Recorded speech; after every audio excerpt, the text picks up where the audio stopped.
Мы находимся в мавзолее великого полководца Самура Тимура, внук этого черный нефритовый камень, это надгробный камень Тимура.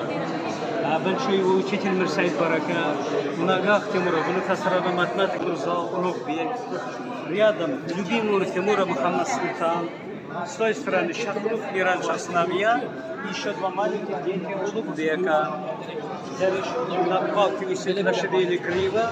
Это обозначает, что святой человек Саид Умар, похорон духовный учитель Тимура. Вот что вы здесь видите, это самокесы, надгробный камень. А скелеты находятся параллельно 5 метров внизу подвала.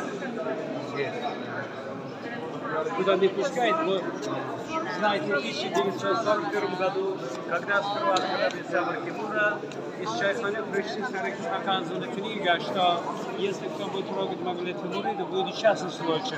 Они, несмотря 21 июня ночью открыли